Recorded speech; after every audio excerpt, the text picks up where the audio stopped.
Olá, meu amigo, minha amiga, que alegria ter você aqui nesse vídeo. Nós somos a primeira Igreja Batista em Itacaré e gostaríamos de compartilhar uma palavra com você. Desde já que Deus abençoe grandemente a sua vida e a sua família, em nome de Jesus. Olha só, esse aqui é um exemplar do Evangelho de Jesus Cristo, escrito por João, que foi um discípulo de Jesus.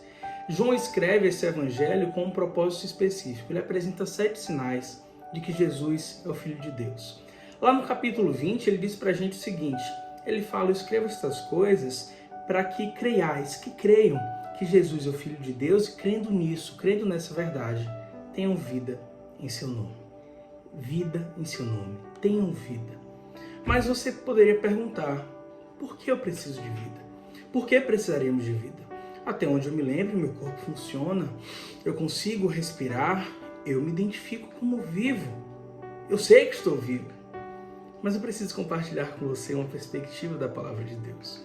A Bíblia nos mostra uma perspectiva de que a humanidade foi criada por Deus. Foi Deus que no instante inicial da história, no princípio, deu fôlego de vida ao homem. Deus é a própria fonte de vida da humanidade. Aliás, Deus é a fonte de vida de tudo que existe.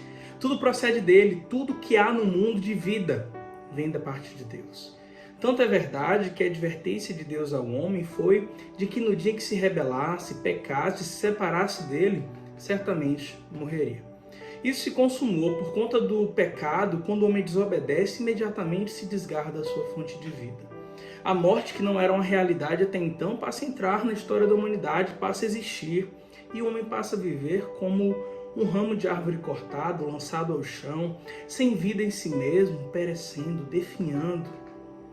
Mas foi Deus quem prometeu que essa realidade mudaria. Deus fez uma promessa de que a humanidade seria reconectada com a sua fonte de vida e poderia desfrutar novamente de vida plena. Um dia foi Deus quem prometeu, e há essa promessa em Ezequiel, por exemplo, dizendo assim: darei a vocês um coração novo, porei sobre vocês um espírito novo e vocês voltarão a viver. Deus nunca esqueceu dessa promessa. Quando chegou o momento preparado, onde Deus quis que isso acontecesse, que Paulo chama de a plenitude dos tempos, Deus foi quem se esvaziou por amor e se revelou na história por meio de Jesus Cristo. Esse João, que é o discípulo de Jesus, no capítulo 1 ele fala: o verbo é Deus, o verbo estava com Deus, ele participou de toda a criação de forma ativa e nele estava a luz dos homens. A vida estava nele, essa vida era a luz dos homens. E ele mesmo, quando anuncia o seu propósito, ele declara: eu sou o caminho, a verdade e a vida. Eu vim para que tenham vida e tenham essa vida em abundância.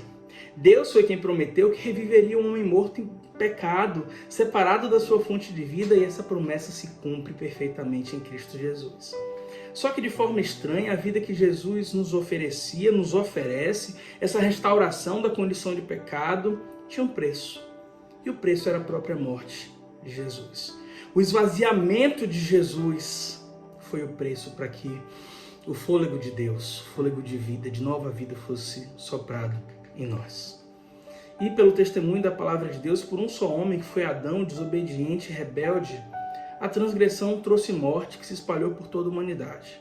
Mas por um só homem, Jesus Cristo, justo, obediente, que cumpriu sua missão de forma perfeita, a graça se revelou trazendo vida a todos os homens. E o preço foi sua morte naquela cruz. Deus permitiu a morte de Jesus como a única forma de nos garantir vida. Foi uma troca. Vidas injustas trocadas por uma vida justa. E nisso há um texto que é central nesse evangelho escrito por João, que é João 3,16, que resume muito bem essa ideia. Ele diz: porque Deus amou o mundo de tal maneira, é o próprio Jesus dizendo. Deus amou o mundo de tal maneira que deu seu Filho unigênito, para que todo aquele que nele crê não pereça, mas tenha a vida eterna. Essa é a realidade gloriosa da palavra de Deus. E mostrando que de fato Deus é poderoso para nos reviver da nossa condição de morte espiritual. Jesus Cristo sim morreu numa cruz, mas Jesus Cristo foi ressuscitado. Jesus Cristo não se deteve em morte. O túmulo de Jesus está vazio, ele vive.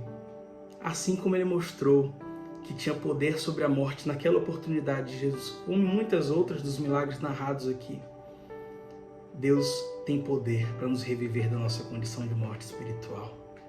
E para isso, precisamos crer. crer que Jesus é o Filho de Deus, para que assim tenhamos vida em seu nome. E o que acompanha essa vida que temos em seu nome é uma esperança. Uma esperança não como uma insegurança, como talvez, mas esperança como certeza de que habitaremos com Ele quando ultrapassarmos a barreira dessa vida.